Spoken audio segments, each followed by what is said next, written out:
emergency. This is Kyle speaking. How can I help you? Hello? Something just ran in front of us on the road.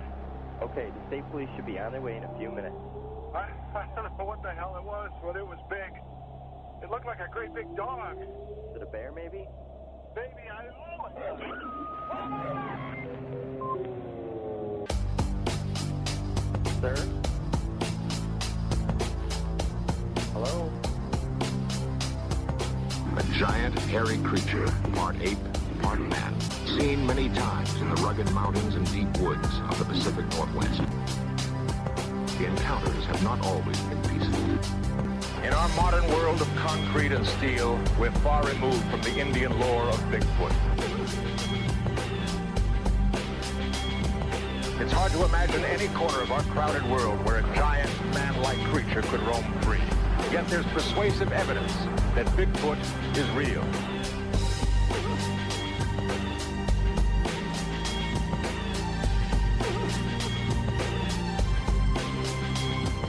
If we assume that Bigfoot is real and that men are closing in on this seemingly gentle monster, then we must prepare for that first meeting.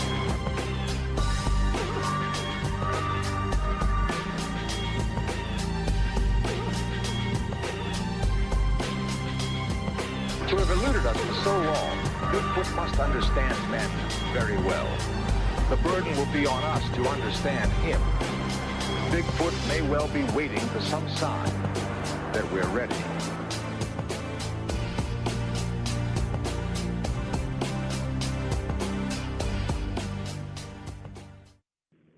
Hi folks, I hope everyone is doing well. Tonight I speak with MKDavis. MK is a film analyst and has been researching the Patterson film for many, many years. He has amassed one of the largest collections of images from the film, and his observations have led to several important discoveries on the film itself. Please visit his website, thedavisreport.wordpress.com, and his YouTube channel, GreenWave2010FB. And as always, you can join the conversation at TalkBigfoot.com. Let's start the show. Oh. Hey, is this MK? Yes, it is. How you doing, sir? I'm okay. How are you doing? I'm doing pretty good. Sorry I missed your call there. Had some work stuff come up right as you called. Yeah, no problem. I usually like to ask people how they originally got into Bigfoot, but with you, I'd like to ask you, how did you get into analyzing film? Through astronomy. I've owned several large scopes. I have 3 scopes now. I do astrophotography, which is a specialized form of photography where you take photos of space objects through the telescope, using the telescope as your camera. Of course, we watch the sun, we watch the moon all the time, and they travel across, rising in the east, setting in the west, so that if you do a timed exposure on a faint object, you have to track that movement. You have to neutralize the movement of the Earth so that that object stays dead center and doesn't smear or anything like that, during the exposure. So I've learned to photograph quite very faint objects and learned quite a few techniques on how to raise the density of a photograph into the very dim objects to brighten them up and make them look visible. So whenever I came across a couple of very good images from the Patterson Bigfoot film, I looked at them and I recognized that they had been filtered, much the same way you would filter an astronomy photograph to bring out contrast and detail.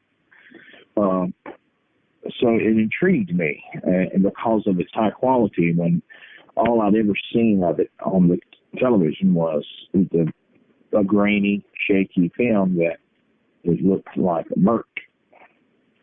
So I began to think about it, and I said, well, there must be a better version somewhere that those 2 frames came from. they didn't come off the version I saw. So I began an inquiry into it. And as I did so, I said, well, I believe that if I were to acquire the very best frames from the film, that I could bring it up to a new level of clarity.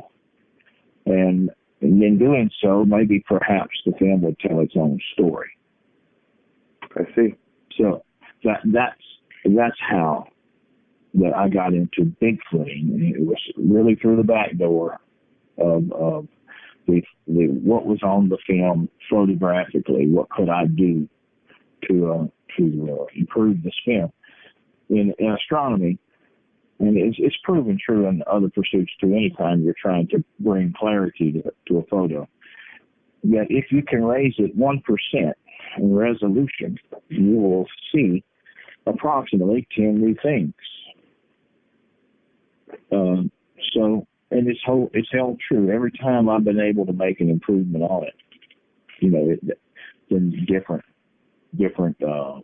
things that were formerly hard to see or couldn't see became obvious. Gotcha. Did you believe in Bigfoot before seeing the Patty film? Well, now I've seen the Patty film many years ago when I was a kid in theaters. I don't know really how it struck me. I don't know that it struck me any kind of way. It seemed to be a good film. You know, I didn't see anything, any cardboard or anything. You know, but I was a kid, so it wasn't until many years later when I saw these two frames that I got interested in that. And I sat down I finally was able to gather all the frames of high quality, and different people helped me around the country and out of the country. And I think that they saw in me, in my work, the possibility of maybe perhaps getting a solution, or at least a partial solution. So they helped me to obtain these. So I sat down with them, and individual frames. I put them through processes of filtering, and then I hand stabilized it. In other words, I countered the motion of the photographer's hand movements, and brought the subject dead center and held it there. You know, and that's meticulous stuff. But when I was done, and this was in the wee hours of the morning, and I hit preview, my own jaw dropped at just how good the film was. I can imagine. Well, you know, I was probably a little bit like Bob Gimlin when he said, "By golly, these things are real." So, of course, you know, when you realize that you're looking at muscles and stuff like and all the biomechanics that you see every day in life with humans walking, you realize, you know, that this has got a little bit more.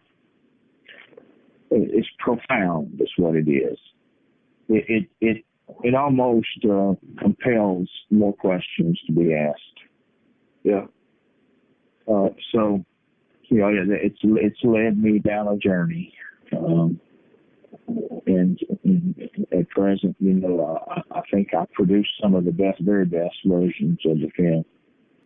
I hope that people, you know, I want people to be able to make up their own minds, you know, using the very best material available, and how it strikes them, and kind of see where this thing lies in the spectrum of believability, and how many can take a look at, you know, what I see and agree with me that it is authentic. So I was more than happy to provide, you know, these venues so that people could look at the very best. Yeah. Have you ever talked to Bob? I have. I've talked to Bob many times. Yeah. I would think he's probably pretty impressed with what you've done with the film. Well, you know, it's just, I don't know. He saw the real thing. So, yeah, well, that's true. That is true. Do you think the Patterson film is the best quality film that you've worked with? When you talk about quality, you're talking about what that film has to offer you, right? And that's subjective. The Patty film is the clearest. That's true, but it's only very brief. It's not a Bigfoot in a natural setting. You know, this is behavior you see on there is been forced on her, right? By the situation. So it's not a Bigfoot in its natural setting. So it has nothing to tell you about Bigfoot behavior other than they can walk. Yeah, and if they walk away. Well, that one certainly did. There's a host of other videos that aren't as clear as the Patterson film, but they were filmed without the Bigfoot's knowledge, and therefore they tell you different things. Mm-hmm. You get to see different behaviors, and I think that by and large, none of them probably will put Bigfoot in the books. All would always be argued to some extent, but I think that in combination, they're very compelling in their as far as the body of evidence that there is out there in film and video. Right. That many people aren't taking pictures of hoaxes. You know, there's some, but not all. Well, even if there's one that isn't, then that 1/1000th of a percent is evidence of truth. Oh yeah, and then you have to ask the question: can there be one without others? Right. You know, so by extension, you're photographing all Bigfoot. And Schrodinger's cat. What are your favorite parts of the Patty film? Well, the Patty film it's in three sections actually. Two. It's not a continuous film. In other words, the film stops and starts. Right. And there are scene changes. So the first part that you see, where she's walking away straight away, she walks all the way across the sandbar. It's about to enter the wood line, and then she falls over, completely over, and her rear end is showing straight back at the camera, and then that's it. That's the end of the first walk sequence. She's not even up on her 2 feet when it ends. Okay. Then it begins again, an instant scene change where they're not even at that spot. They're further upstream, and she's out on the sandbar again, moving upstream in a wide open walk. And that's when she does the famous look back. She actually does 2 look backs in the second walk sequence, but one is complicated by a lot of hand motion and blurring, but I was able to rescue it, salvage it. And she does turn to look twice, which is in harmony with what the 2 men said. They said that she looked at him twice. The third part is where she's walking off into the bushes. Right. Patterson swings away from her. I tend to stick with the film itself. Which I think that's where my expertise lies. So I'll say, that the camera person swings away from the creature or the subject, and then it kind of starts back again, like the other one did, suddenly back on her again. And I call that the third walk sequence because some bit of time, however small or large, it's undetermined, went by between that during that scene change. Right. So, the critics of the film, they play all the wording, with a critical eye. Well, they use those cut changes as evidence of a hoax. Right. That's what I'm saying. Almost anything that's not explainable immediately, they immediately run to the hoax explanation, and the hoax explanation does not explain what you see on the film. Which I've always said, since I ran it that first night, that it stands on its own. Mm-hmm.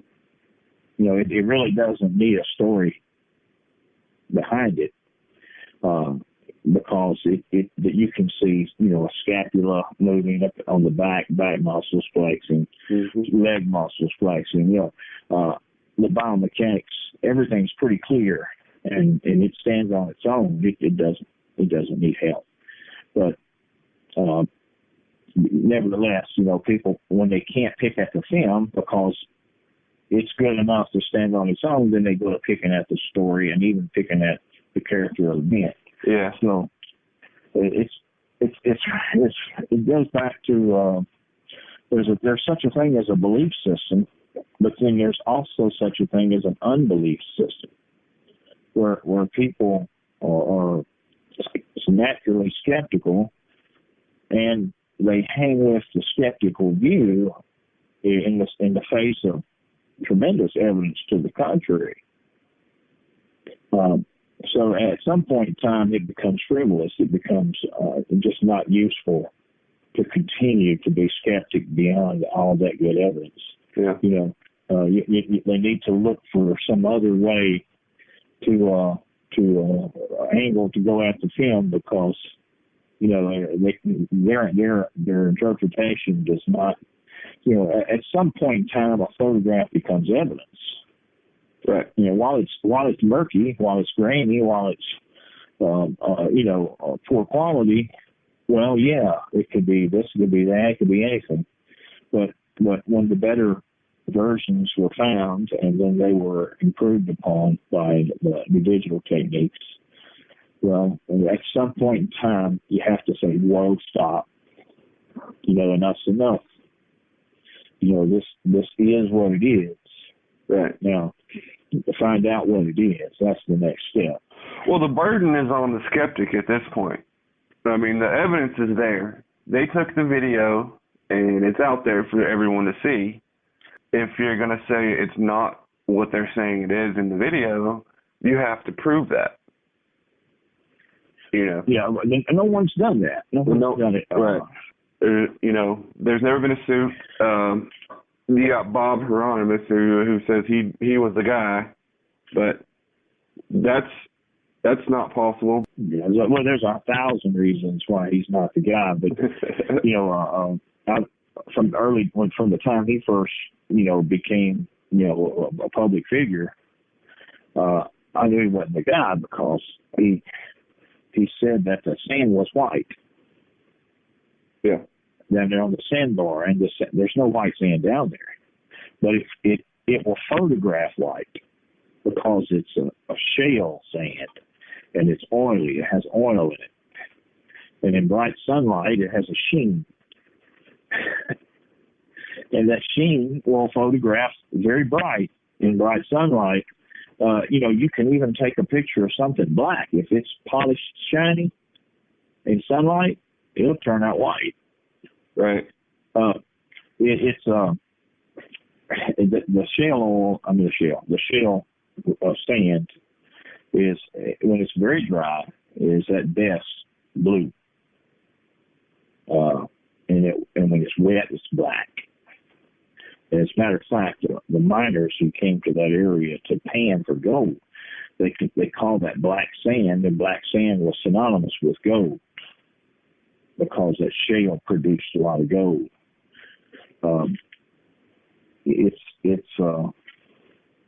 I knew when he said that he had not been there. You watch the TV copies This was a positive film. It never had a negative. It was produced as a positive film, and it was copied as a positive. And every time you copy a positive to a positive, you build contrast, and so the brights get brighter, the darks get darker.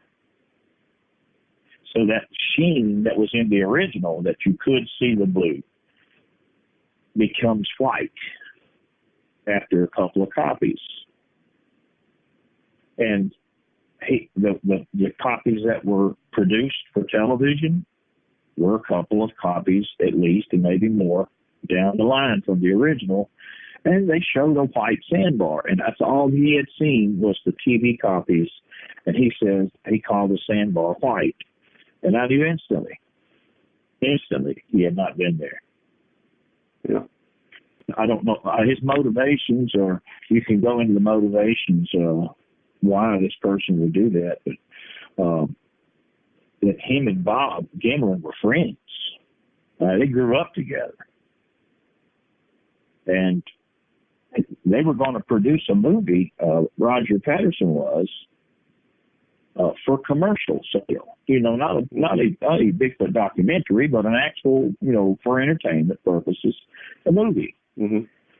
And he had written up the script, and he had even went and looked. He looked everywhere for people who wanted to be in it. Roger was doing it, and with a nickel and dime type of funding. So Bob Gimlin dressed up as an Indian tracker. He had a long wig. Yeah, I saw those pictures. They're pretty funny. Bob Hieronymus was he was part of it. As a matter of fact, when they took the film of Patty, one of those horses belonged to Bob Hieronymus. Oh, really? Oh, yeah. Now, it's kind of a funny thing, as fate often does step in with people's efforts to do unusual things. And they were going to shoot this commercial film, and for the commercial film, you had to have a suit because you weren't going to get Bigfoot to come out of the woods and act for you. So they had a suit. They had a cheap suit, and that's Bob Hieronymus most likely did wear it for the commercial effort. But when Roger and Bob got called down to Bluff Creek by Al Hodson, he says there's fresh tracks down here. There had not been tracks in Bluff Creek for several years because of the '64 flood. It was a 500-year flood. It covered half the drainage, right, and water. I mean, it was deep. That's why you see all those trees and that brush all in the background there on the side of the sandbar, all knocked over and stuff. Yeah, it killed a lot of the trees up on the side of the hills to a certain height because they weren't the type of tree that could live underwater. Their root systems. Right. But at any rate, when these new tracks showed up, Al called Bob and Roger, and they came down there, and so you had the commercial effort, and then you had the documentary effort, and that's what the documentary effort that he was working on. He said he was going to get, if not find the Bigfoot, which is his ultimate goal, he was at least going to get pictures of the tracks to use in documentary. So that's, and the rest is history. They got more than tracks. So. Yep. Well, what do you think about this theory that she picks up a baby Bigfoot as she's walking away? I think it's the second sequence. Well, I found that she is carrying something in her left hand, but she actually is carrying it also in the first sequence. Okay. Now, this was before she bent over.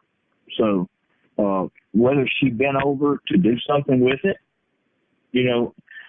I don't know why she bent over. It's a silent film. You can't hear anything. All you have is visuals. But she just tilts over at the hip, and you're looking right down the line of sight down her back, and her rear end is pointing right at the camera. Mm-hmm. Now, what she's doing on her other side, I don't know. But later on in the second walk, you can see, you get the better versions of the film, and you can see that there's something of fairly heavy. It's fairly heavy that she's carrying on her left side, and it's why she doesn't swing her left arm very much. She's steadying it. It doesn't appear to be held in her hand. It appears to be suspended. And I went back to those red filtered images that were such high quality, and you can see a fold of skin all the way around from the front part of the neck all the way around the side to the back. It's like a hot dog. Huh. And my personal belief is that there's a lanyard of some type with suspending a heavy object on her left side that appears infrequently during the film, and when it does appear, she puts her hands on it and brings it back. She doesn't let it swing. But you can tell mass by the way it appears on the film with each step, how it wants to lag behind and then come forward. So it's pretty heavy, whatever it is. It's a heavy. It's not lightweight, and she expertly keeps it on the other side at all times. But I can see it in the first walk sequence, and I can see it in the second walk sequence. So it's a continuous effort to, and mind you, now there's time has elapsed between the first and second walk sequence. Right. That's undetermined. So if it was a lengthy bit of time, well then she's toted it all that time probably. So it's something. If that's the case, it's got to be something that she has it has particular meaning for her. She does not want to leave it. So you can kind of make out of that what you want. Once you decide that it's real, if you decide that it's real, well, could it be a baby? Well, certainly. Everything has babies. Could it have been that situation that caused the odd behavior and exposing itself during daylight hours to people? Perhaps. I certainly wouldn't rule it out. Right. Well, what's your impression on it? Well, you have to have some kind of theory. Well, like I said, all I know for sure is that she is carrying something I can tell that she's caring for it, trying to keep it out of sight. The only time she takes her hands off of it is when she has to look back at them, and when she twists around her body, she takes her hand off of it and brings her hand up to counterbalance. But as soon as her head goes back straight, she puts it back on there again. So if you can imagine something like a canteen or something on a strap, how if you walk the way that she was walking, it's a rocking type of walk, and it's going to swing. So you kind of put your hand on it and hold it steady. Right. And that's why she doesn't swing her arm much. Very interesting. It all goes, that it's like a hoax. A person who hoaxes something, you'll only see in a film of a hoax what the engineer built into it. When you start to see minutia, just one thing after another as the film gets clearer. Well, it's a good indication that it was not in the control of the camera person what was happening. And you pick up hundreds, if not thousands, of small, events occurring. That's the part of photography that that I enjoy, is that it's an excellent media for documentation. Okay. I would have to agree with you. It's just so interesting to me. I'm sitting here on your website right now, and I'm just watching her walk back and forth. Well, I mean, you see biomechanics, all the biomechanics going on there, and it is an odd walk, but it's not unheard of. There are people who walk that way. They're kind of rare, but with the bent knee, I mean, the first walk sequence where you see the feet kick straight back at the camera, yep, that is a running gait. Right. That is absolutely a running gait. Your feet will not show backwards like that unless you're running. And when you run, you hit heel first and you roll the ball and you make that ridge in the middle of your foot. You ever seen the famous photo of footprints in the sand at the beach? Yeah. There's a long line of them. Yeah. Whenever you run, you have a running gait. You will put one foot directly in line with the other. That's the way humans run. And when you walk, they pull up and go sideways. Offset. But when you run, you'll kick your foot back, and the bottom of your foot will show straight back, and you will bring your feet in line, and you'll hit heel first, and you'll make those same tracks that she made. So I know that the first walk sequence is not running at proper speed. She's running, but it's slow to where she's walking. But you can't. The gait, the style is unmistakably that of a runner. Mm-hmm. So, in my opinion, the first walk sequence, she ran away from them. Although it shows just walking, I think it was slowed down. Oh, really? Yeah. You don't think it could just be different biomechanics? No. She was the first one was running. If you look at 61 and 72, both frames, you'll see the feet straight back. Right. Just Google running, man running, woman running, and look, and you'll see it doesn't take a rocket scientist, but that's a running gait. And you can produce it for a short time. But when people say, well, she's got an odd gait, well, heck yeah, she's got a running gait, but she's walking. That's very odd. Yes, sir. But you can do that with film. You can slow it down and slow it, and because it was shot at a different time than the second walk sequence, and so I think that some person somewhere slowed the first one down so that it would match the second. Well, it makes sense that they would do that. They probably were trying to get every last second out of the film that they could get. Well, if you're gonna cash in on it, that video's done like that all the time. When you have 10 seconds of good video, they'll oftentimes slow it down and then run it backwards and forwards. Right. Yeah. Turn it into 30 seconds. Well, it gives the eye a bigger dose. They can look longer at it. The funny thing about information overload, you can see something very, very clear, but if it's only for a second and a half, then you can't take in everything you see. That's why you can take that film and stretch it out and run it back and forth, and the person will start to see a whole bunch of things that he missed. Yeah. Because of you can only absorb so much. Right. So you make the best of it as a technician. The technician does that. And somewhere back down the line, somebody slowed the first walk sequence down, but she actually couldn't run from him.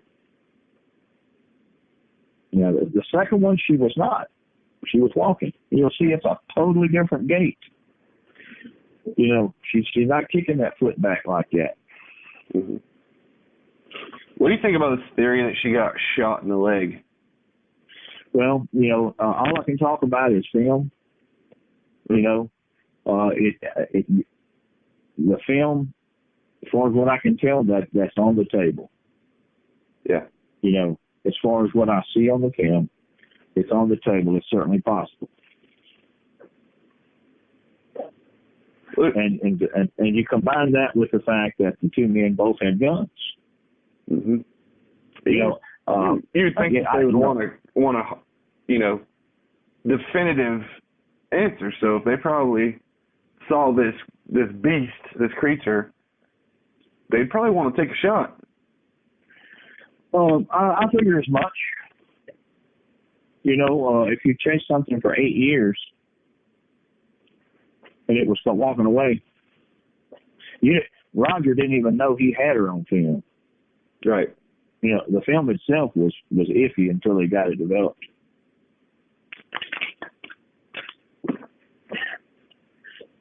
So, you know, it goes back to, I've been around a while, and I'm smart enough to know that it could happen. And if ever it was going to happen, it would happen during the heat of moment when you had something like that in front of you. Yeah. But, yeah, you know, that's on the table for that particular event. Yeah, it might explain why she fell over. It could. There's any number of explanations, you know, because we can't see the other side of it. Right. It could explain why she fell over. It could explain maybe what she's got on her side there. Perhaps, you know, that she had problems with it. Yeah. You know, I don't know, you know, for certain, but, you know, like I said, all I can state is what I'm seeing there. From the very best that there is available, you know, that it has that appearance. You know, I got frames from Patricia Patterson herself. Mm-hmm. They were from the master, and they were absolutely superb in their quality, just incredibly clear. Uh-huh. And that little spot that they call the hernia, it has a round concentric hole in it. It's one frame after that hernia. After the bulge, and I'm not calling it a hernia because, you know, I can't see how that can be a hernia and then not a hernia. Right. You know, because it does it only once. But it has a round hole, a little round hole, and the hair's kind of blown back away from it. And you know, I've been around enough to know, and I've seen ballistic strikes, and you know, it fits that. Why they get bent out of shape, I don't know, because, you know, I don't know how anyone would hold that against anybody. Maybe they would. I don't know. It's really not my concern. I like Bob. I like Roger, even though he's passed on. I haven't met him, but I heard a lot about him through his widow. And I mean, you're trying to do what's considered to be impossible. You know, you're trying to prove the existence of a legend. Yeah. Yeah, and now all of a sudden there's a legend right there, right? Point blank. Can you imagine that? Can you, like, just put yourself in their shoes? That had to be such a crazy moment in their life. Well, it was so crazy that their life was never the same. No, it wasn't. And Roger dropped the commercial effort. He never pursued it anymore. Eventually, the script, the idea for it was sold. And the man who bought it did produce the movie. Really? He did not use Bob Gimlin. He didn't use any of Roger's actors, but he did use the script. What movie is that? I don't think I've seen it. I've forgotten the name of the movie, but it's got the Indian tracker in it with the long hair. Maybe someone listening can help us with that. I've watched it. I mean, it was. I've even got a picture somewhere on my hard drive of the cast and crew of the movie. Huh. Yeah, I've got a couple big movie fans on my website. I'm sure one of them will be able to. Yeah, it's something about it's not any of the Ivan Marks films or anything, but I think it has Legend of Bigfoot in it, but it's not Ivan's film. Huh. It was Ron Olson produced it. You might be Google it. Well, that's a good idea. I think it's Ron Olson. I'm trying to remember a lot of things. Let's see here. Ron Olson, Roger worked for Ron Olson at A&E.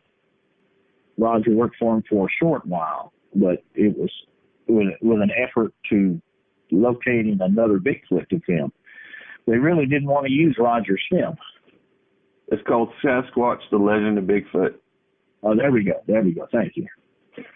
Not a bad film either. I think that had Roger gone ahead and produced it, it would have probably been a commercial success. But when you film a real one, you know, everything else kinds of fades to the side, you know. Yeah. It changed his life to the end of his life, which he spent his last effort and his last dime trying to purchase a Bigfoot body from Thailand. Mm. That allegedly somebody had killed overseas. Kind of a sad story, you know. Like he found this thing and then he gets persecuted for it. People tearing him apart, people calling him a hoaxer, and all this and that. Yeah. Well, it kind of comes with the territory, but a lot of his tearing apart occurred after he died.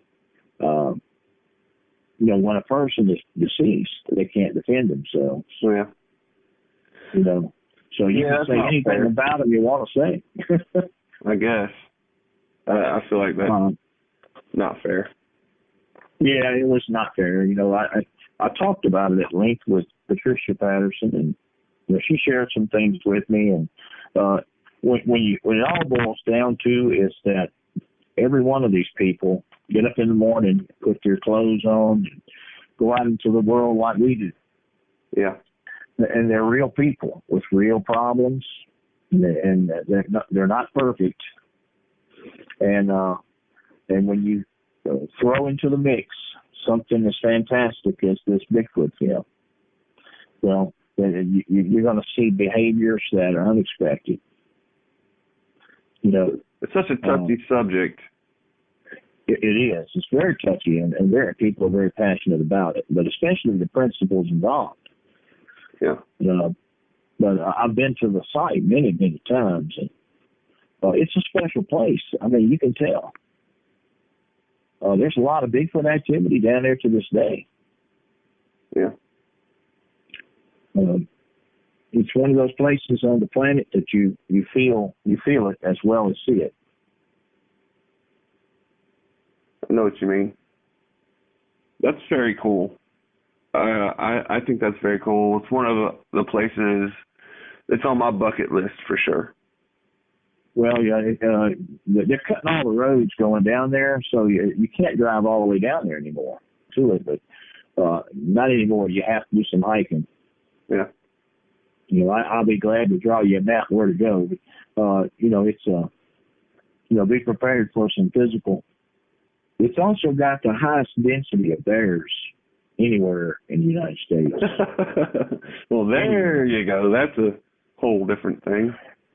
I walked up on a bear, me and a friend, Ken Iddings, and I was walking with a walking stick, and I was looking down, going uphill, and I heard this bear breathing, and I looked up, and it was walking down, straight at me. We were 20 feet apart. Oh, wow. Another 3 or 4 seconds, and we would have bumped our head. And I hollered, bear. He looked straight at me in the eye. I mean, just, if you ever locked eyes with a bear, it's a special thing. Yeah, I actually have. It is one of those moments in your life where you go, oh, shit. Well, there was actually some communication went on. It was silent, you know, no words spoken, but it was like I said to the bear, you don't want to do this, do you? And he said, nope. He just took a leap off the road and went down almost a 45-degree slope. I was just grateful that it was a male bear, and during that time of year there were cubs and everything. You know, it could have been a lot different outcome if it had been a female with cubs. All's well that ends well. Mm-hmm. I had an encounter with a female. She came up on my deck, actually, while my girlfriend at the time and my son were out on the porch. And this bear walked up on the porch, and my girlfriend threw my son in the house and then slammed the door. And she was sitting on the door, like she had her back to the door, like trying to hold it closed, like she thought it was going to break down the door. And she's going, "There's a bear outside." And I looked, and it was a mother bear with 2 cubs. And wow. I was like, yeah, that's not cool. So I ran them off, ran the cubs and the mother off, and they came back once, and my dog actually tried to fight them. Ended up getting 52 stitches in that dog. Oh, wow. Yeah. That was an incident then. Yeah, it was a problem. Well, up in that area of Bluff Creek, you see in the bears, if you see them, enough of them, you see the kind of the genetic remnants of the golden bear that they named the state after, the mascot of the state, the golden bears. They had one that got hit on the road and killed, and the sun hit him, and I got pictures. It was his whole underside of his chin around the face was just as golden. I mean, it looked like it was gold-plated. Huh. So, even though the golden bear is supposed to be extinct, you can see that their genes are not completely gone. Yeah. Speaking of golden-haired things, look, I saw a video of yours where you were looking at, under the microscope, some proposed Bigfoot hair, and there were some that were very clear that would like refract the light, and there were dark ones, and you could see the striations on them and all of that. Do you think that lends credibility to the idea that these things cloak? Well, I don't know about cloaking in particular, but I'm very well aware of what refraction of light is. You bend it. And it was pretty clear to me, at least some of those hairs were bending the light from the microscope. They had refractive qualities. So, when something is bending light, it's going to come out in a different direction than it came in, and in a different form. So, I knew enough from my astronomy efforts, that whatever was wearing this hair was going to have a signature that's different.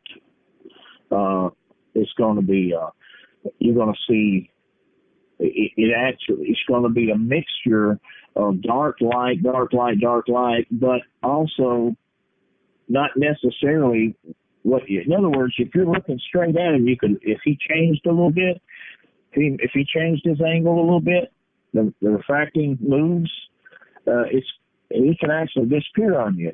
Not physically be gone, but you just lose it. Right. Just blend in better, basically. Well, not just blend. Now, blending would be like, good camo that looks like the background.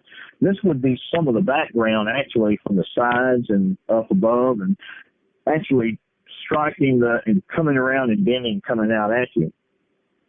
I see what you mean. Yeah. So these are like little prisms. Right. Now there are examples of clear hair. Polar bears got clear hair. It's not white. Right. But it appears white because white's all around him and everything. But if you took one hair and put it on the microscope, it looked very much like those clear examples, that I took a picture of.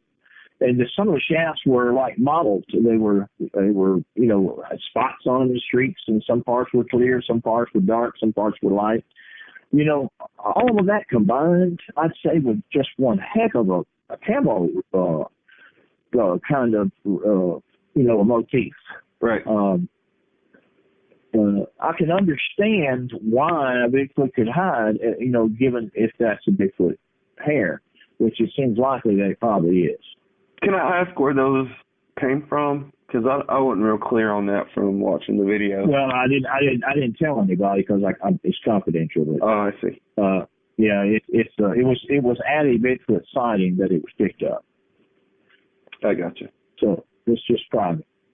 But it's that when I say sighting, it was just a silhouette type sighting. Very dark, late in the day. Gotcha. But that hair was there, and it wasn't just like loose hairs. It was a clump of hair. Where, was it on a tree or? I mean, how did it was on the ground. Huh. Okay. A clump of hair laying on the ground. It wasn't there before the sighting, and then it was there after.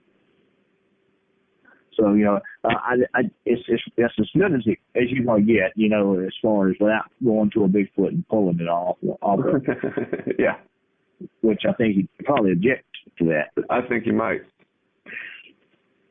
Yeah, I just get super curious about details because I don't know. It's just the way my brain works. Well, it's the way anybody's. If you're interested in the subject, it's the more you know, the better. Yeah.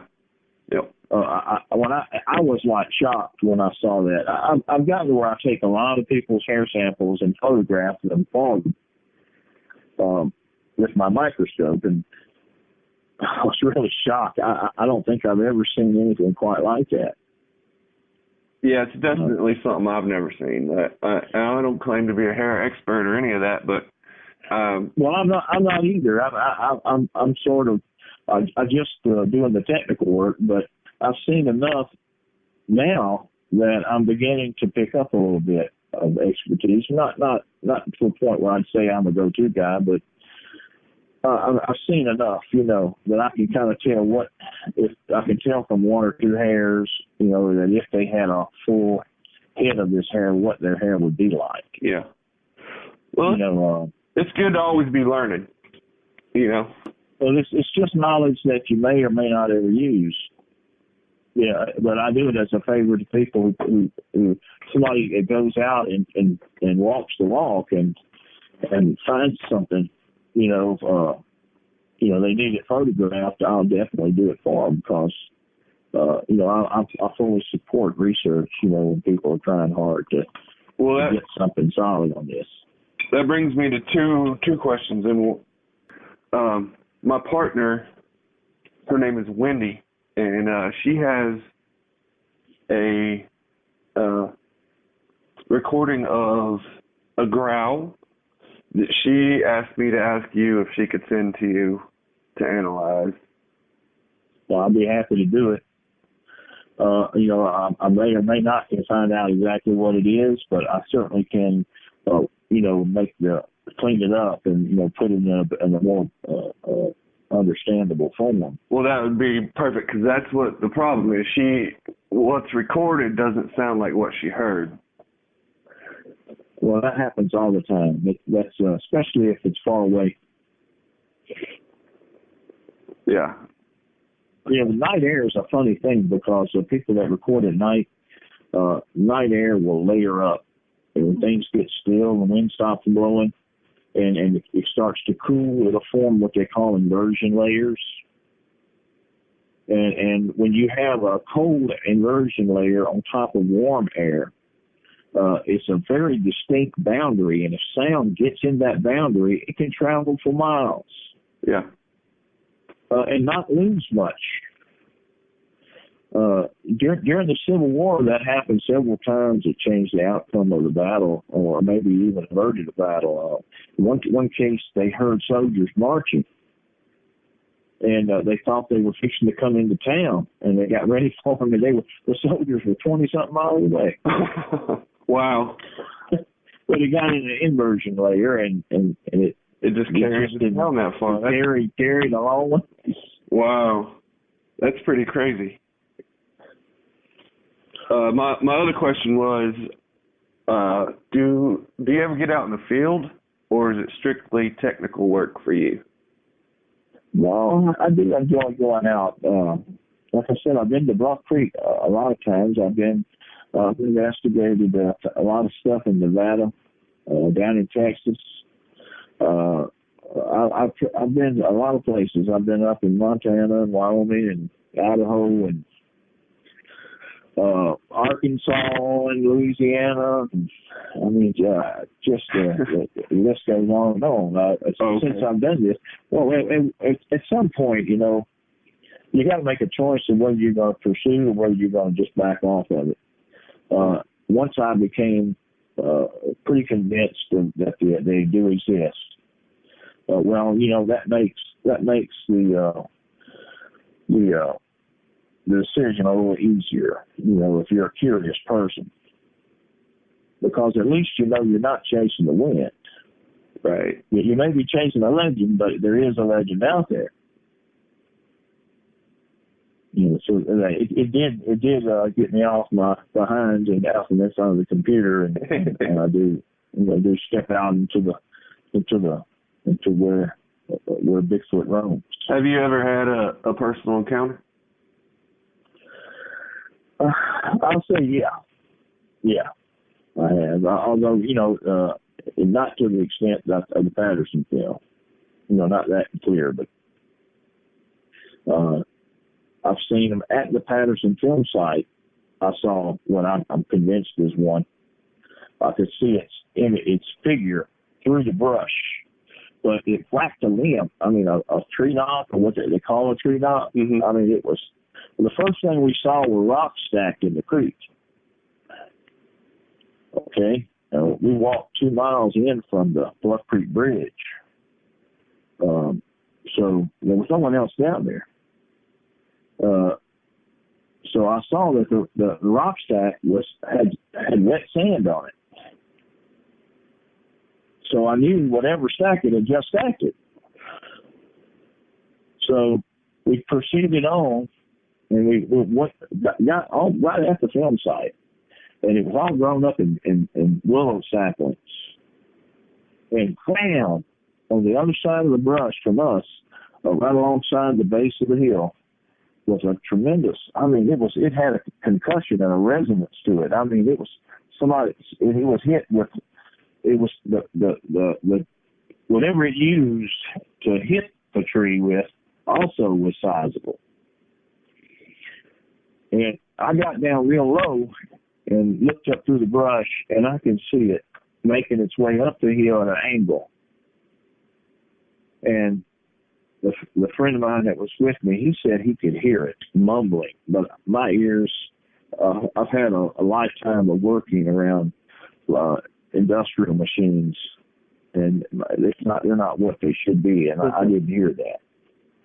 But, you know, I felt like that was pretty close.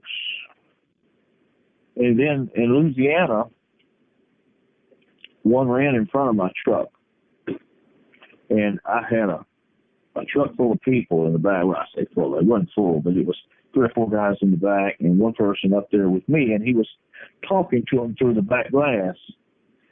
And this thing ran across, and it was like sensory overload. It was brilliantly lit up by my headlights, but it was only for a second or two. Yeah.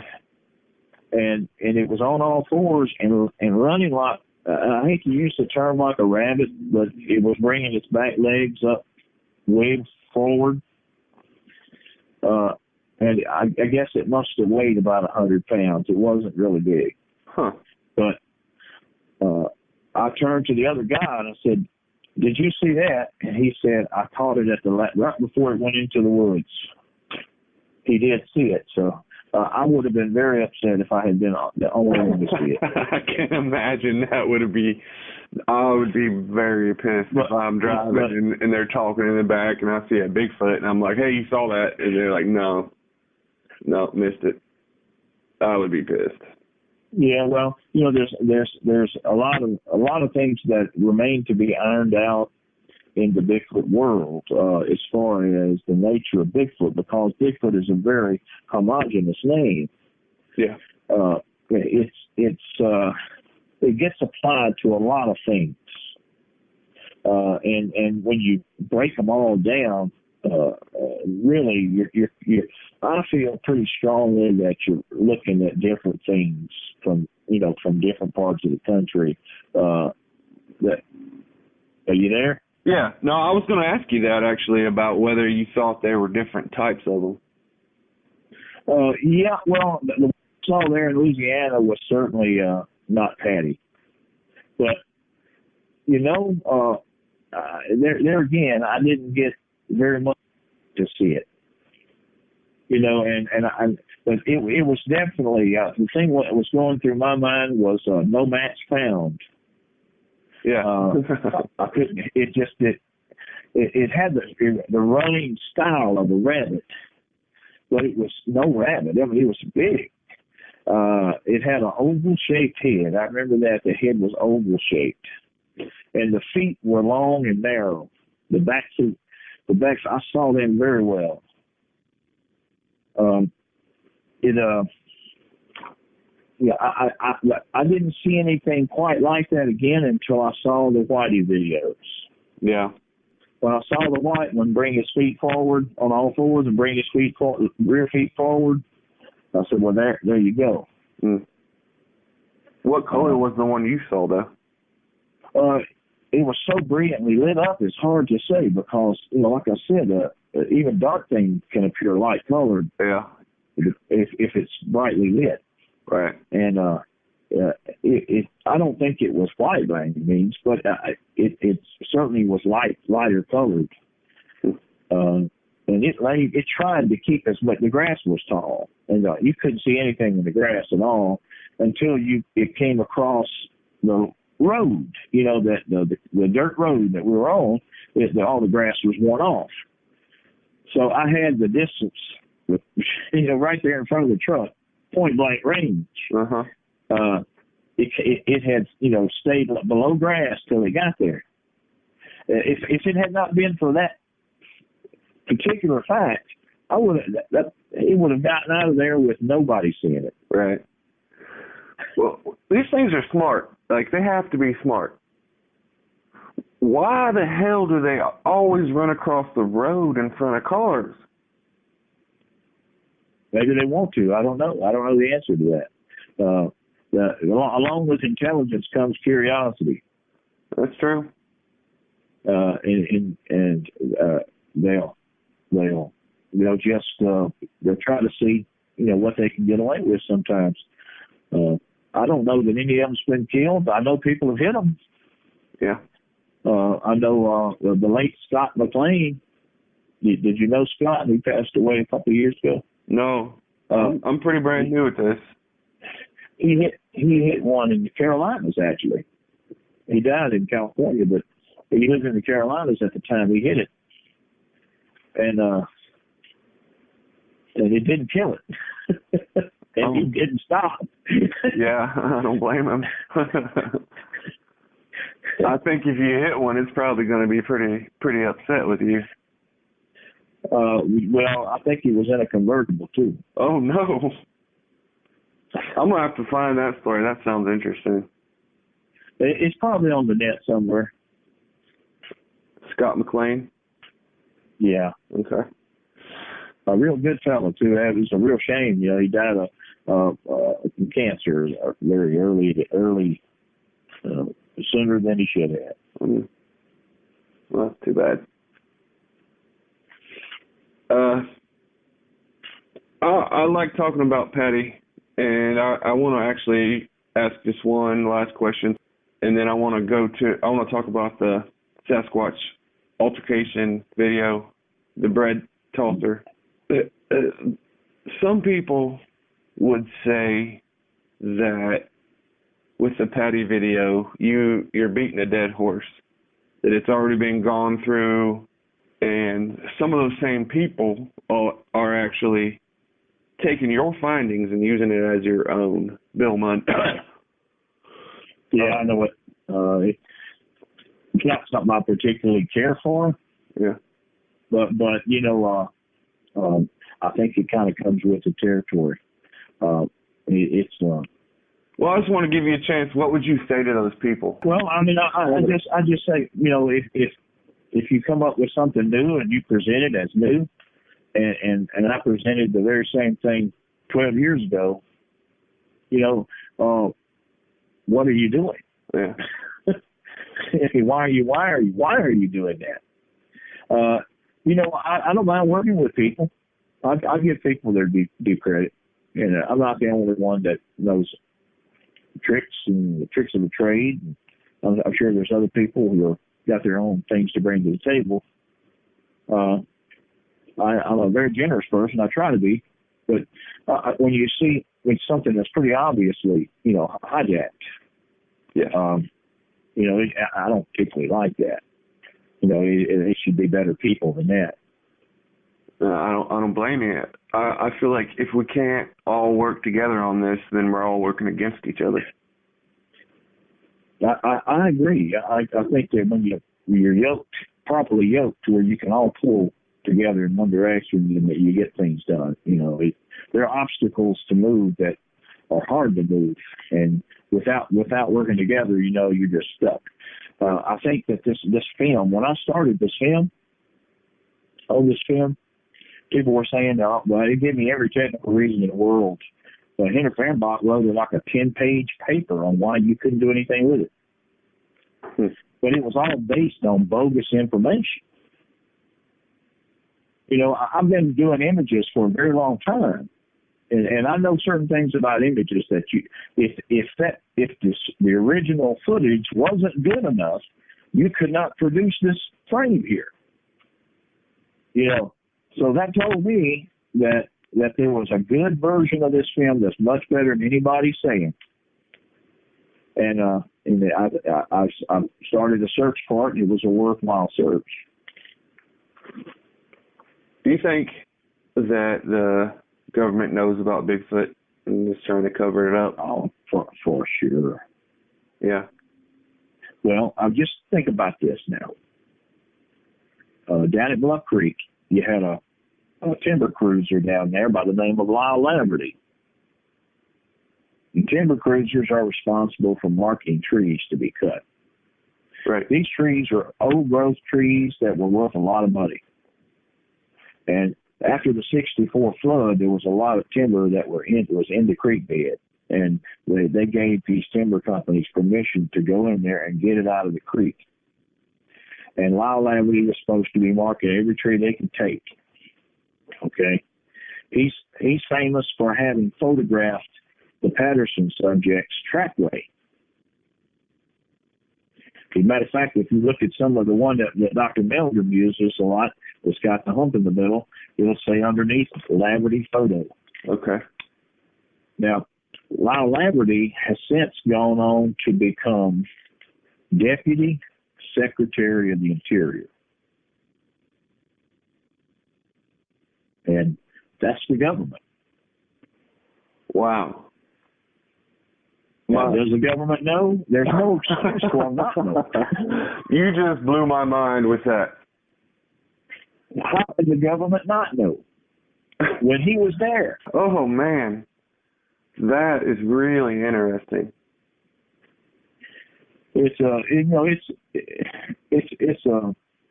don't know. It's a very, very convoluted story. The Patterson film itself, it even involves uncertainties regarding the camera. Yeah. Yeah, I've heard about it. He said it was a 15 millimeter or something like that, and it actually turned out to be 25, or I'm not sure the numbers, but I remember hearing that there was a discrepancy there. Listen to this. Now, Patterson, he rented a K100, which is a Kodak home movie camera. Some of them have fixed lenses. Some of them have a turret with several lenses. Okay. But what a lot of people don't know is that at the same time that he rented it, he rented a Bolex at the same place. And the Bolex is professional 16 millimeter movie camera for producing commercially viable theater quality film. Okay. With sound. Now the question is, which did he use? Right. Now, why did he rent two? I don't know the answer to that, but I talked to the man whose father rented them to him, and he was very adamant. I got my notes. I took notes when I went down there. He worked at the photo house there in Yakima, and I went there and got those 5 transparencies that Patricia had, got them professionally scanned and put back in new sleeves. And he told me that. Well, that frame 352 on that transparency is very unlikely to have been taken by K100. But how likely is it for the other one? Very likely. Okay. Yeah.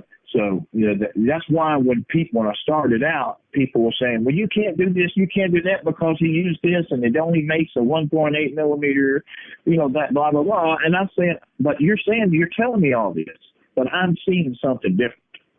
Yeah. So I just push on through. I paid no attention. Good man. It's hard to deal with those folks. The thing about the 1.8 millimeter or, size creature on it is that the creature changes sizes from the beginning to the end. At what point is it 1.8 millimeter? Right. Yeah. Because it starts out close, and when she walks way off, she's real small. There are ways to determine. I'll have to say this, I appreciate anybody's efforts at trying to figure something out, but I don't understand why someone wants to revise another solid figure. Yeah. Except that it's convenient for them to do so. If it makes Bigfoot into 7'4" instead of 6'1", then they do it. Yeah. But the fact of the matter is that as burly as Patty was, she wasn't any outstanding height. I worked with a woman that was 6'5", and she was probably taller than Patty by an inch or so. Patty, when she shows those feet directly back at the camera, yeah, those are scaled. You can scale. You can take those feet and duplicate them and stack them and get a reasonable height. And I had a friend of mine who was a professional scaler. He said that she's anywhere from 6'1" to 6'5", depending on how she's standing and the terrain. If she's standing in a low spot or a high spot. Right.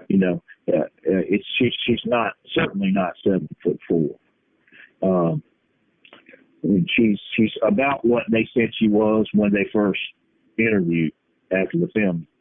And since then, it's kind of, changed around, depending on who's looking at it. But, not outstanding height, but outstanding girth. Yeah, absolutely. She is a big one. I mean, there's a lot of weight there. Mm-hmm. She got that booty. Well, she's just got a lot of everything. It's just it's one of those things where when you look at the good stabilized versions of it, it's hard to take your eyes off. It's something that's truly outstanding. Yeah, I feel bad that Patterson didn't get his due. Gimlin, we got to go back to you look into the crux of the matter. Now, Miss Patterson told me that Roger had been at it for 8 years, and she had only known Bob Gimlin for less than a year when they took the film, and he had only been out with Roger one time. Huh.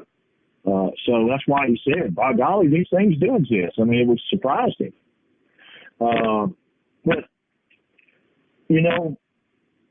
he ends up, after Roger dies, he ends up suing for half the rights to the film. And I don't know any case anywhere where a film company would give half the rights to somebody that just assisted. Yeah. I don't know. As a matter of fact, it needs to be looked into and make sure his story is true.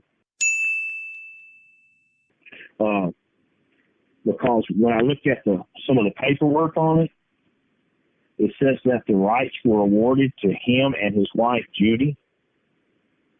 And I don't know any judge that would award rights from a man's widow and give it to someone who wasn't there. Yeah. Huh. You know, and when I heard Bob say that he never touched the camera, then I knew that some hanky-panky had gone on. You know, when you don't touch the camera, you don't have half the rights. Yeah, you have to at least hold it up one time. Now you have to do something. You know, it's like a Hollywood movie producer making a blockbuster movie and having to pay the caterers half his profits.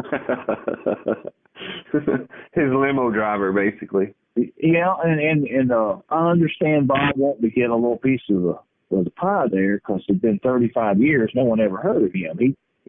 Al said he saw him the day they come out of the woods and never saw him again till this conference in 2003. But the truth of the matter is that Rene DeHinden had him sign a piece of paper saying he would never speak to any more than 10 people about the movie. And when Rene died, Bob shows back up the next conference. Oh wow! So that's kind of what he was scared of Rene. Rene was somebody to be scared of. He's a mysterious figure too. Yeah, I know a little about Rene because I'm friends with Will Jebning. Well, these people, none of these people that are involved in this are who they say they are, hardly. Or at least to some extent. You find out there's a lot of unknown things about them that had you known, you might have caused you to think differently about them.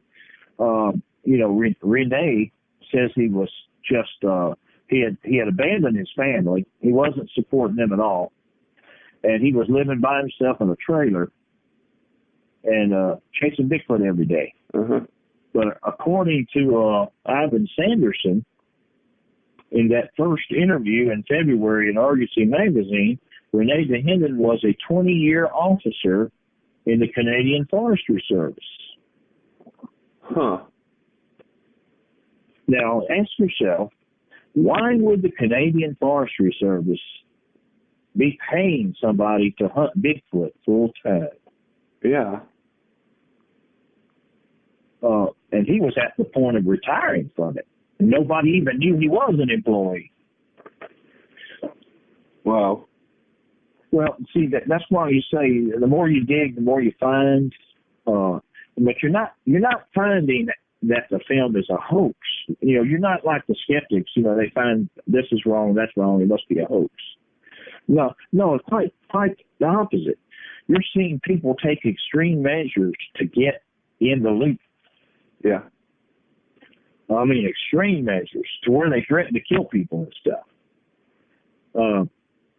So that they had this film of this extraordinary event, and of course, the more I dug, the more I've learned.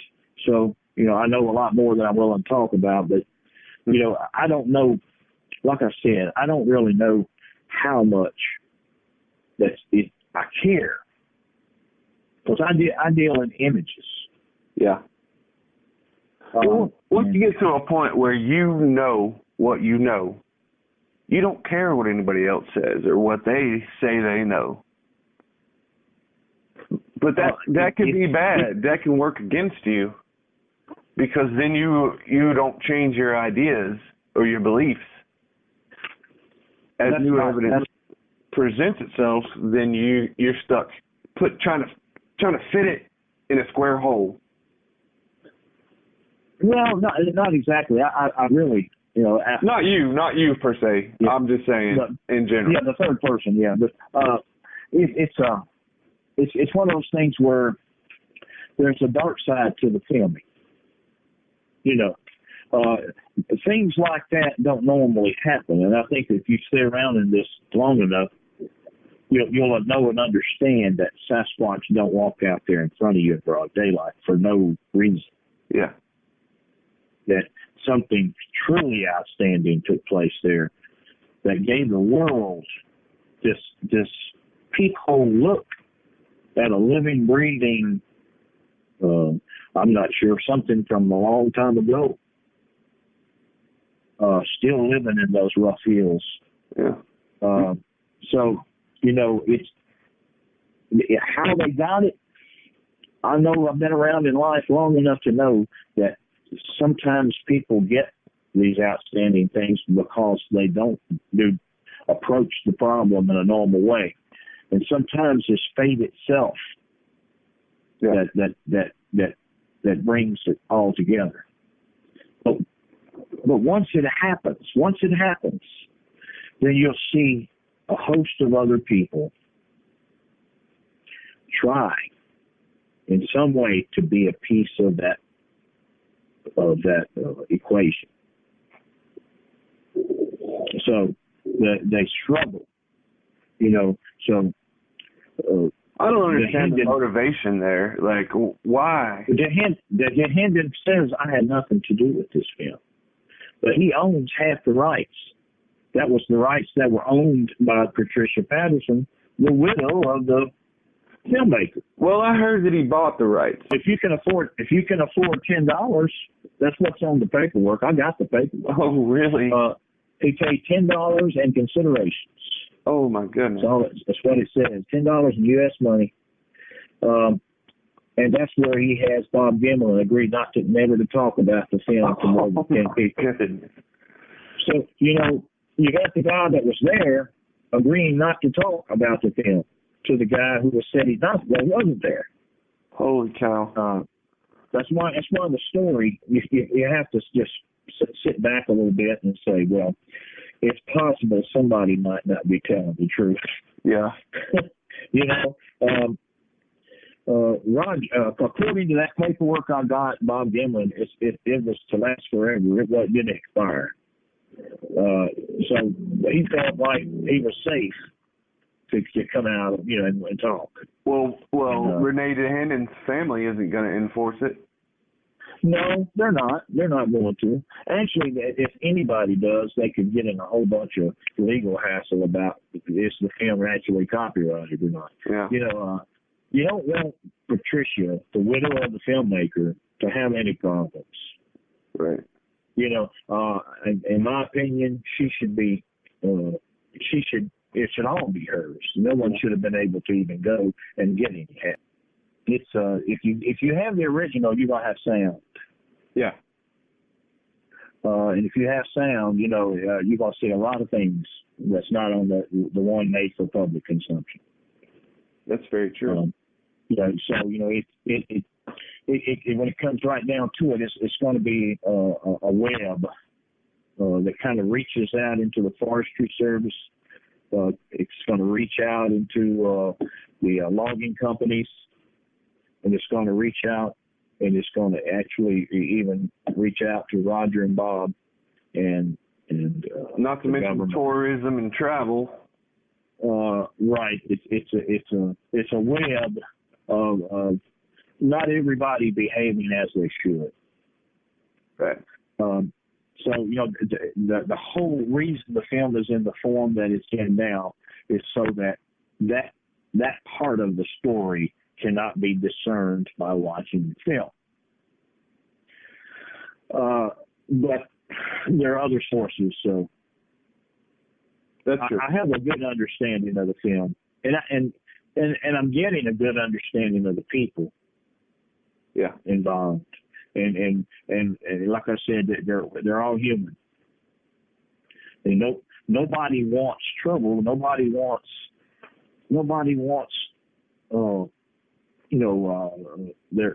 their moral strengths to be damaged. It's all about that. Nobody wants to know that there may have been some timber cut that shouldn't have been. Right. Nobody wants to know that the money prospects were so good that they were willing to do almost anything to get it. Nobody wants to know that the American Indians that lived in the area resisted. You know, it's a bigger story, and here comes Bob and Roger. They literally run head on into the story, not even knowing what they were getting into. But Yeah. they knew and understood when it was over what they were into. The whole thing is just it's crazy. It's so surreal in a way. Well, it is. It's one of those things where there was so many ingredients in the soup. You know, you wonder how it came out as good as it is. Yeah. Yep. But you know, like I said, I take the film for its image quality and its image value, and what it tells me about myself and mankind. All you can do is say thank you for taking the film. I agree. You know, thank you for taking this one piece that we can get a good look. Yep. You kind of see what you saw, and however you did it, you know. If you don't talk about it, that's okay. It's pretty neat. I mean, there's one thing for certain about the film is that it's not CGI. You know, and it's no CGI. And when you start seeing the breakdowns of it, it just blows your mind. Like, there's no way back then that they had suits that could do muscle movement. It's not like they built a robot and were like, you know, let's put this robot out. No, that was that's why I say people believe their eyes. You know, I thought from the beginning that the film was better than what we were seeing, and I felt like it would tell its own story. And with all my heart, I still believe that. Yeah. That it tells its own story. Now, you may not get everything that I've touched upon here, but you'll get the part that's the most important part, and that there is at least one Sasquatch in 1967, right? And by inference, there has to be more. Right. All right. So that's what the film gives you. It's what it gives me, for sure. I mean, the Patty film, the first time I saw it, I think I saw it on a show, Sightings. I didn't have TV when I was a kid too much, but at some point we got one, and I was able to watch the show, Sightings, and they had Bigfoot stuff on intermittently. And I believe that's the first time I saw the Patty film, and I just from looking at it, I was like, yeah, there are Bigfoot. If there's one, there's got to be more. You know, you know, the question, the profound questions that come out of that film are, you know, what are we looking at an ancient version of ourselves? Or are we looking at something entirely different? Let me share with you what the native peoples there believed. Okay. There's two peaks along that ridge there. They called the primitive area. This is why they did not want logging in there, because it was sacred. One of them was called not Dr. Rock. It was called Medicine Peak or Dr. Rock Peak or something like that. And they would actually, shamans would go up there and spend, 30, 40 days without eating to have a spiritual experience. And their belief was that before we were here, there was another type of human here. And they left here by going through a hole in the sky. And they left and departed off those two peaks. And that's their belief. And, what are we looking at? Maybe that? When we see Patty, is that the humans of another type that lived there prior to us? I don't know. But that's a pretty interesting belief. It's not run of the mill. Yeah. No, it's not. Nearly all native cultures have some type of story about this thing. Which, if you lived in that area, because I've just gone in when I could and spent a short period of time each time, and I saw an overabundance of evidence. Yeah. So you can imagine if you stayed in there all the time, I guess you'd see things probably that were profound. I'd say. All right, let's move on from Patty. I don't know how much time you have. I probably have about another 30 minutes or so. Yeah, I'm going to have to be going pretty soon. Okay. Yeah, try to make it quick then. But I definitely want to know about the Sasquatch altercation video. That thing is pretty amazing. I've never seen anything like that. Yeah. That has a little background story to it. It involves the researchers that were there. And, I take my hat off to these researchers because they did novel things that were not in anybody's book. But they reacted according to what they saw. And what they tried to do was promote a response from the Bigfoot, whatever way they could, whether it be through food or whether it be through what they call a setup, where they would set things up and see if anything was touched or moved. So one day that they discovered that someone had thrown some tires off an old bridge, mm-hmm. and that these tires had been moved around during the night one night. That goes back just to paying attention. Right. So they gathered all the tires and chained them up. And let me tell you what, that meant the Bigfoot became very obviously, there, because they started screaming and hollering, and they were just frustrated.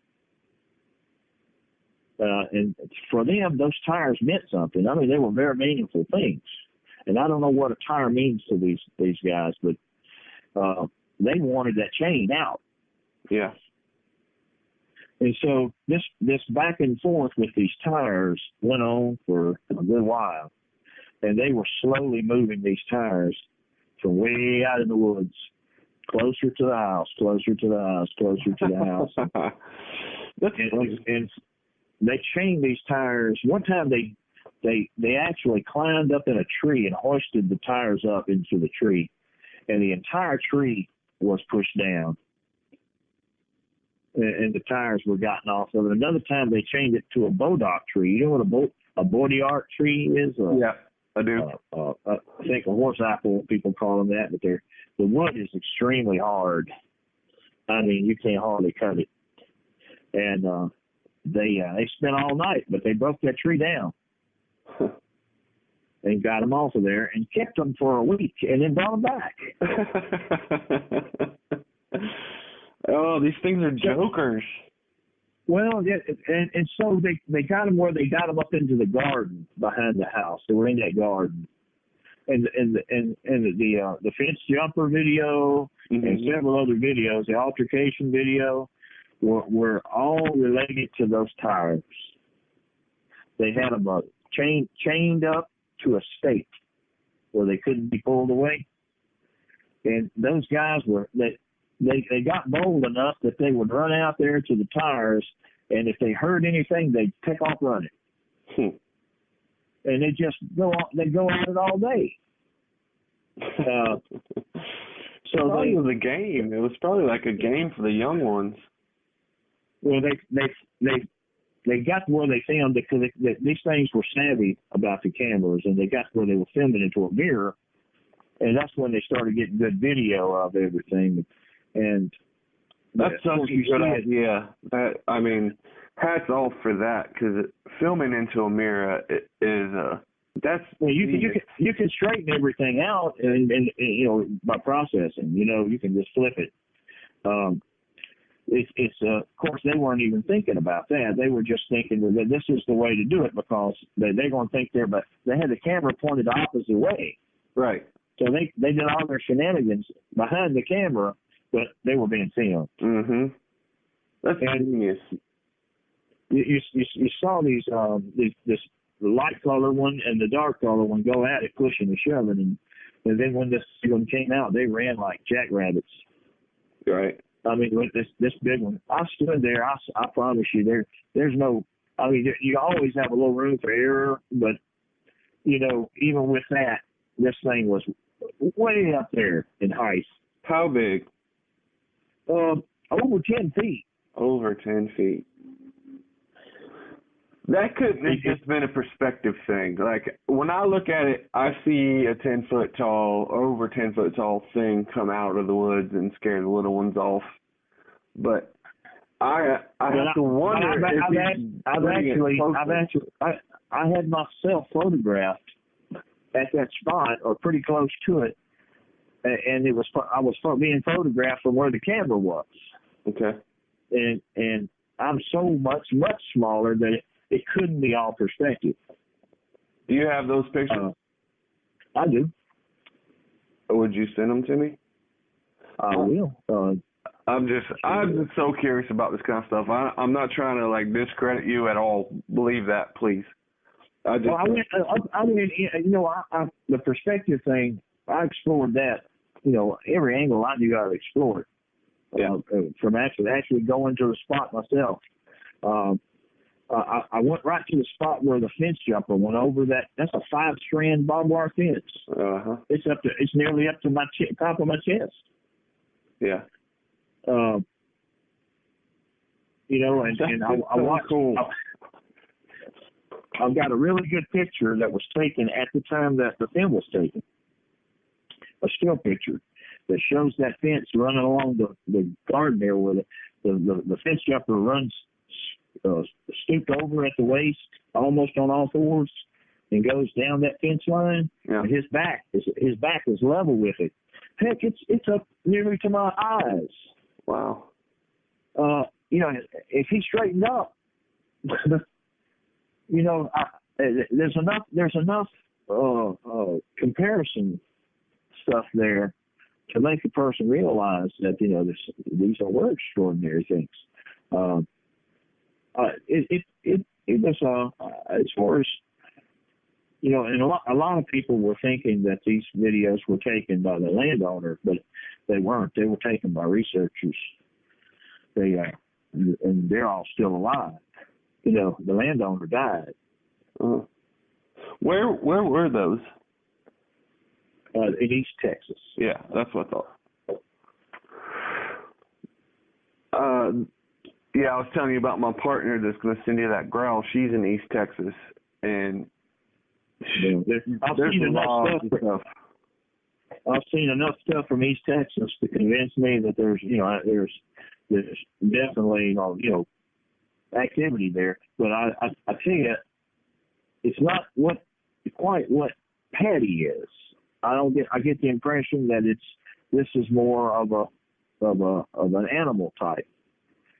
But like I said, it needs exploring. It needs to be looked into. But what the sounds I've heard and the videos I've seen, All right, the sounds you've heard. All right, the creature in a tree video. You know what I mean? But yeah, the Bigfoot in a tree, the little small one. Right. And you said that doesn't sound like a primate call to you. Oh my God, it sounds like a primate call to me. It may be, but I think he was doing the lunch call. It was they put food in those buckets, those white buckets on the trees. Yeah. But it did, it could have been primate. Like I said, I'm an astrophotographer turned Bigfoot researcher. So I ain't going to by any means claim to know it all, or either the door's wide open for other explanations as well. But I have impressions that I got from that this may be a little different from the Pacific Northwest, but you really need to get a real close look and see. Yeah. Oh, I agree. I agree. There's nothing like seeing one to change your mind. Well, I've seen a couple of those videos. I've seen one pick up a cornstalk and throw that sucker over the house. I mean, it was higher than the house. Just pull it out of the ground and shrunk it backwards. It's that's pretty good. That's pretty good video. I haven't seen that one. I haven't released it. Oh, I see. Yeah. Okay. Amongst the ones that showed, some outstanding things like that altercation video, that's something that you could judge with. Yeah. That provided, something. I look for things like that when I look at a video. Anything that I can tell, that I can judge or get an idea of what I'm looking at. Man, that Sasquatch in the tree video is crazy. Well, there you go. I've seen that tree, and 10 years later, it hadn't grown very much. It's a slow-growing cedar. It gives you the ability to compare what you're looking at. If this had been anybody of any weight, that tree would have come down from the top. I think we used to ride trees down. It was up in the very thin part of this tree, shaking the heck out of it. And what they told me was, the landowner, his wife told me that it was a 5-year-old. So whatever you want to make out of that. A 5-year-old Sasquatch? Yeah. Okay. You see it come down out of that tree. It jumped off. It was probably 15 feet up when it jumped off. Well, that jump it made was amazing at the end, where it probably covered about 20 feet of ground. Yeah, I know. It was, that's why I say, these are pretty outstanding videos. In my estimation, they are. I think so too. I'm not saying that stuff like that can't be hoaxed, but overall, if you look at the whole body of the videos, which I saw, there was over 50 of them, 6 hour long. You would have to, the hoaxer would have to spend an awful lot of money making. He had to make a black suit, a white suit, a small suit, a very tall suit. Yeah. And one was so tall that they'd have to have 2 people in it. Yeah. Have a bunch of midgets stacked on each other. Well, something like that. That's the only explanation you would have along the lines of hoax. So, it's more believable that it's probably Bigfoot. You can't. I welcome all opinions, so I do. I don't get offended when someone don't agree with me. That's for sure. Because a lot of times, I've had to amend my thinking, and because someone came up with a little better observation. Right. And that's all. It's all with a view to figuring it out. So that's a very wholesome thing. It is. It's good. It should be that way, because there's no definite here. You can't say anything for certain about Bigfoot. So you have to have an idea and not a belief. That way you can change your ideas. You can't change your belief. Yeah, I agree with that wholeheartedly. It's you can have something. Just be ready to go change directions if you have to. Yeah.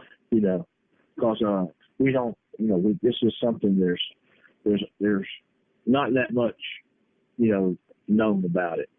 Yeah. So that you can say positively. But what if you're wrong? There are people who call blast gorilla sounds to try to track the Bigfoot. Okay, well that works great with gorillas. But what if Bigfoot's not a gorilla? Yeah. You realize how much time and money can be spent chasing that belief. Right. And if it doesn't work, it should be obvious that a new direction should be tried. I think what these guys did that made them successful was that they were willing to change directions on a moment's notice. So according to what was working and what wasn't working. And That's and smart. I think by doing that, they got some outstanding footage, even though none of them were present during any of that activity. It was all taken by cameras that ran constantly. Yeah, that's some outstanding footage. When I saw that the first time, I was blown away by that. It was one of those moments where you go, "That's a damn Bigfoot." Yeah, really. There used to be some one of those little one frame. You find them on Facebook. They got a little saying written on there. Oh yeah. They had a picture of Bobo Fay on there, from Finding Bigfoot, and it said, "So on there, I'm not saying it's Bigfoot, but it's Bigfoot." Yeah, that's. I couldn't help but laugh at that. But there's situations like that. I'm not saying that's Bigfoot, but it's Bigfoot. Yeah, absolutely. That one will mess with your reality. It will mess with your head.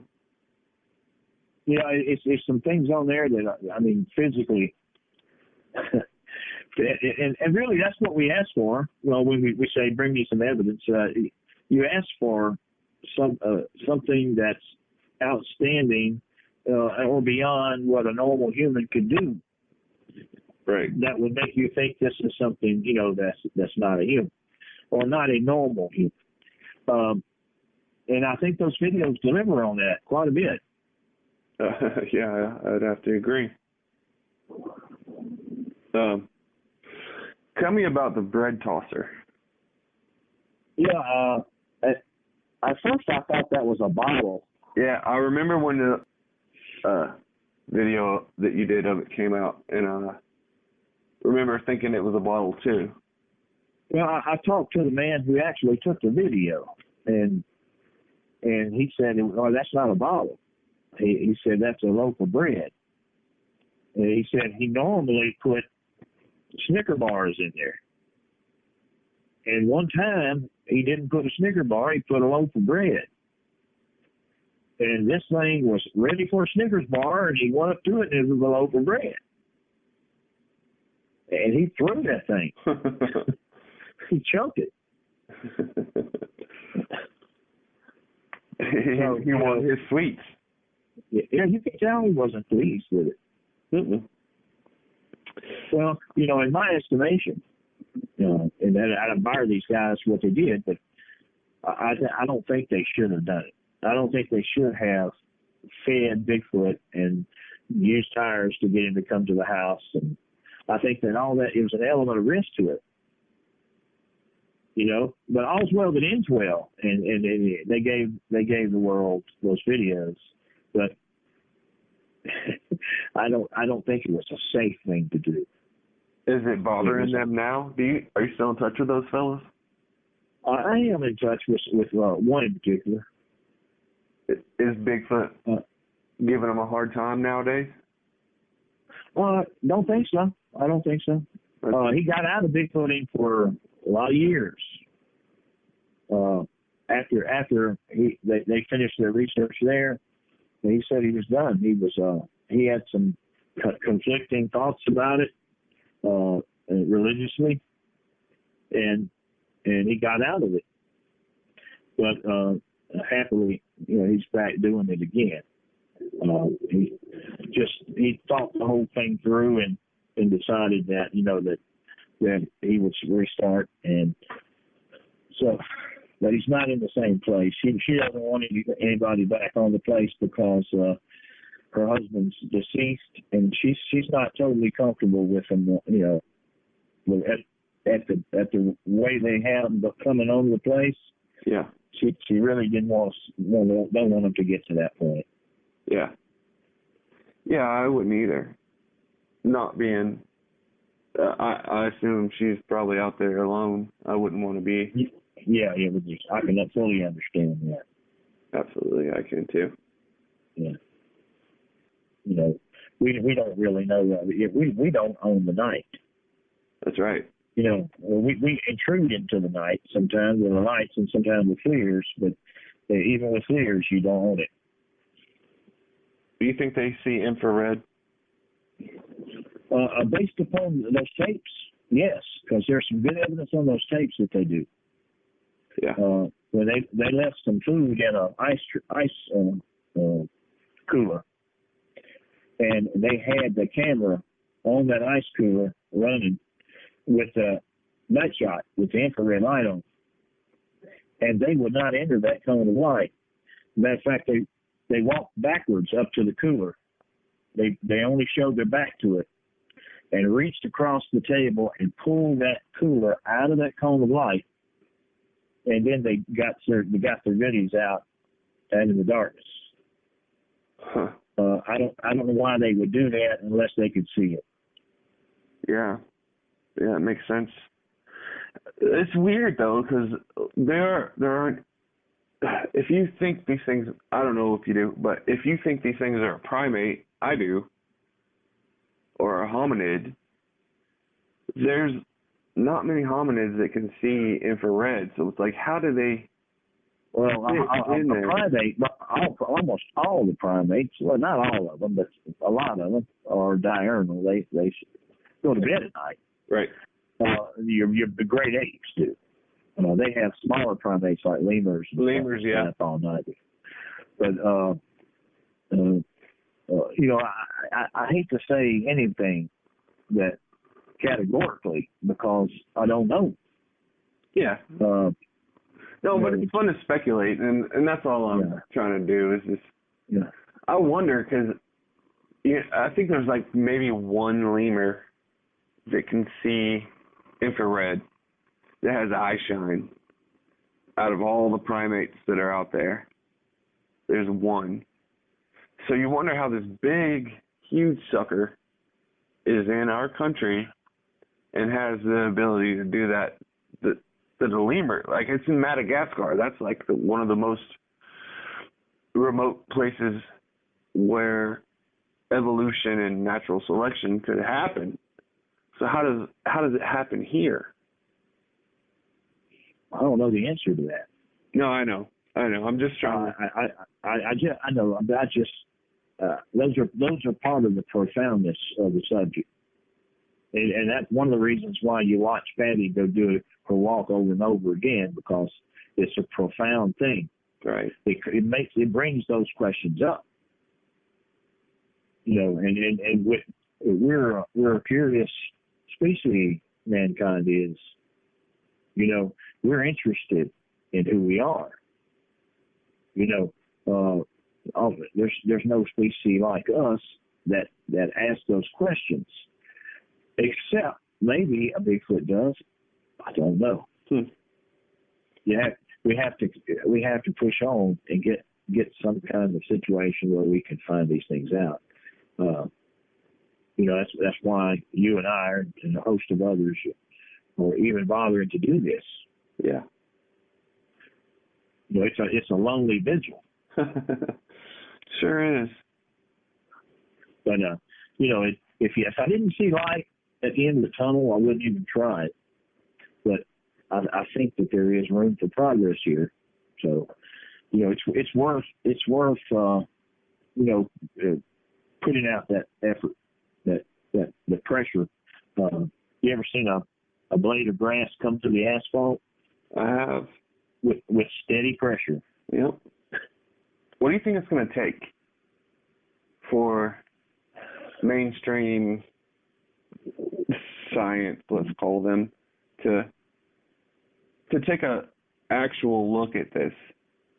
I don't know what the requirements for mainstream science are along those lines. It's a fringe subject. Yeah. I think that it's also an uncomfortable subject.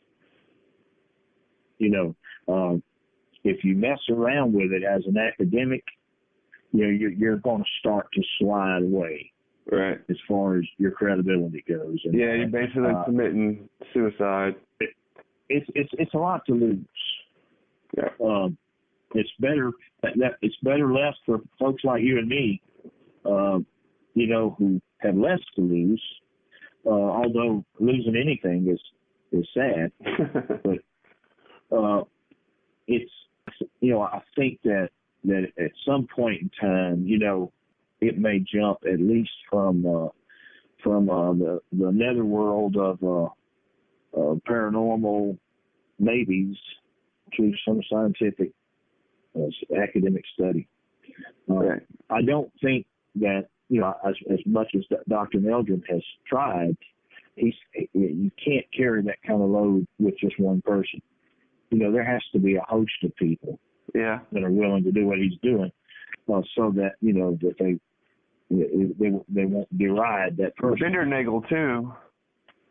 Yeah, but those guys have put in a lifetime of work. Bindernagel has. I know it's. We're asking where he's at, and he's an honest fellow. He'll tell you, I'm where I started. Yeah. So the very pursuit of Bigfoot has become synonymous with unsolvability. So, when you say I chase Bigfoot, well, people just kind of roll their eyes. Well, what else do you not get done?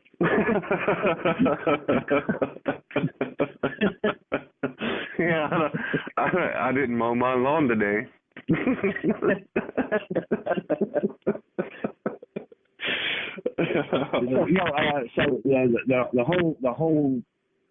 The whole community, or it's a level playing field. You come in now, and I've been in it a lot longer than you. We're still pretty close together, right? So that one person, especially now with the internet. I mean, I can catch up quick. All I got to do is Google it.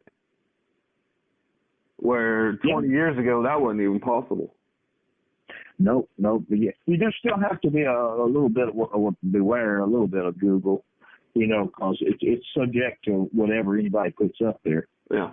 But it's not the gospel, but it will. It's a great learning tool, and the internet itself is like the electronic equivalent to the Library of Alexandria.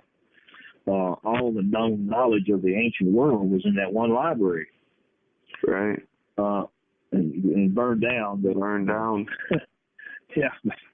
Then start over, but the internet's a little broader than that, and it probably will hang around with us. Well, you would think. And you have your part that you can add to it. That's the beauty of it all, is that if we were to pull together, that we could create a body of evidence. So I think that's pretty convincing. But not if we fight. If we fight, the people are just gonna roll their eyes. Yeah, I think that's the key.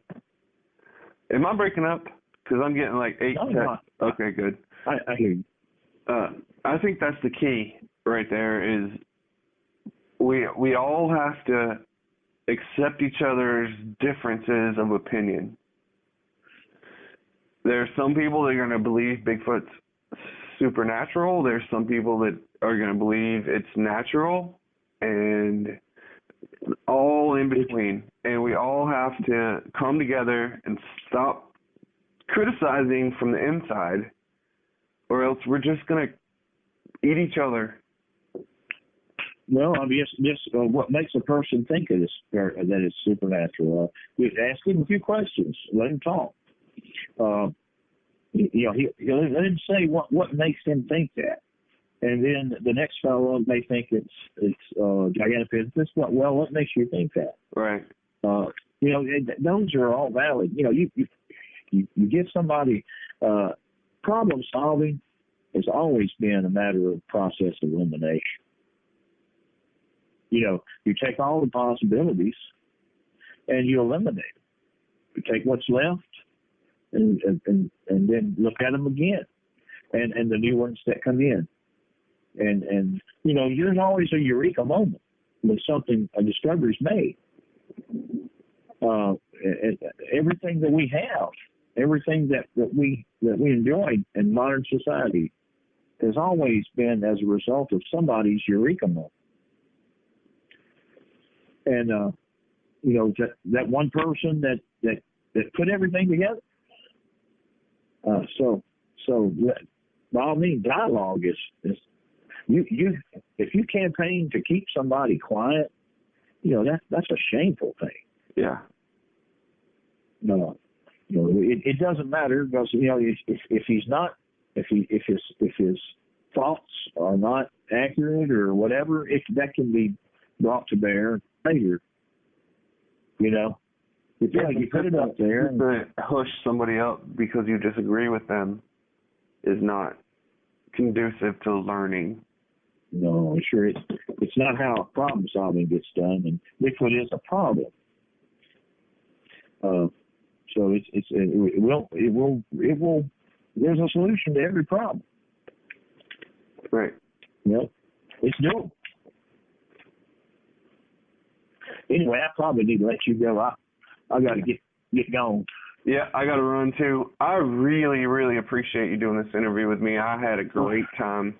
Yeah, I did too. I thank you for allowing me to spend time with you. Oh, it was my pleasure. It's my favorite thing to do is talk about Bigfoot. I'll send you the link so you can listen to the show. I'll text it to you or email it to you. Now, what pictures were you wanting me to send you? I forgot. You said, okay, I wanted you to send me you standing outside of that barn or whatever it was in Texas, where the tall guy was, and I wanted to see, just so I can have a comparison in my brain. Yeah. Well, I may not get to it until I get back to where I'm going. I'll be gone for a little while, so that's no problem. Immediately, I hadn't forgot you. Okay. Well, that's great. I really, really, really appreciate it, and I want to tell you that it was a great interview, and I thank you so much. I appreciate it. Thanks a lot. Mm-hmm. Talk to you later. Thanks for listening. I hope you enjoyed the show. You can find us on Facebook, on TalkBigfoot.com. We are also on Stitcher, iTunes, and YouTube. Have a good night.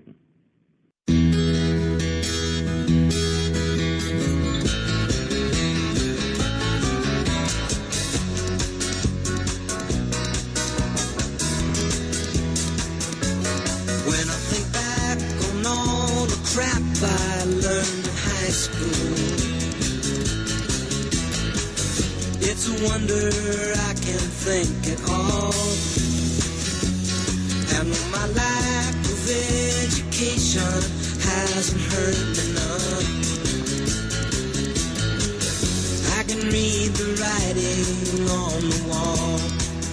Kodachrome, give us those nice bright colors. Give us the greens of summers. Makes you think all the world's a sunny day. Oh yeah, I got my Nikon camera. I love to take a photograph. So mama, don't take my Kodachrome away.